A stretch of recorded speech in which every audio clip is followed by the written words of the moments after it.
మేము మా పార్టీకి మేము ప్రచారం చేసుకుంటుంటే ప్రశాంతంగా జరిగింది. అందరం భోంచేద్దాం కదా అని ఒక ఇంటి దగ్గర ఆగాను. ఒక్కసారిగా మా మీద దాడి చేశారు. ఆడవాళ్ళని కూడా చూడకుండా ఇది ఏమన్నా బ్రహ్మారెడ్డి ముఠాకి ఏమన్నా న్యాయంగా ఉందా? పరిగెత్తుతూ మేము పడిపోతే నా చెయ్యి ఫ్రాక్చర్ అయిందో ఏమైందో తెలియదు, విపరీతమైన నొప్పులు వేస్తుంది.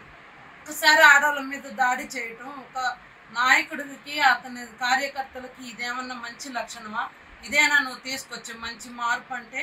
నువ్వు కోరుకుంటుంది ఇలాంటి రాజకీయాన్ని? మేము ప్రశాంతమైన రాజకీయాన్ని మేము ప్రజలకు అందిస్తే నువ్వు ఇట్లాంటి దుర్మార్గపు రాజకీయాన్ని ఆడవాళ్ళ మీద నీ ప్రతాపం చూపించాలంటే మంచి చేసి చూపించు, అంతేగాని ఆడవాళ్ళ మీదకి జనాన్ని పంపించి ఆడవాళ్ళను కొట్టేయడం, ఆడవాళ్ళని బెదిరిపోయేలాగా చేయడం ఇది మనిషి లక్షణం కాదు, మగతనం కాదు.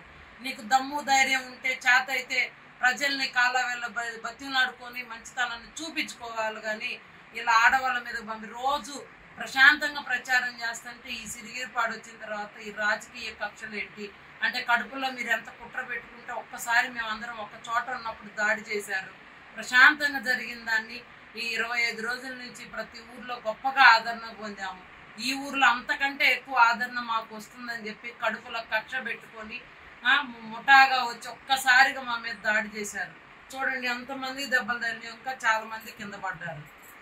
ఏమన్నా న్యాయంగా ఉందా? దయచేసి అందరూ కూడా చూడండి, ఇది రేపు బ్రహ్మారెడ్డి కానీ చంద్రబాబు నాయుడు కానీ వస్తే జరిగేది ఇదే.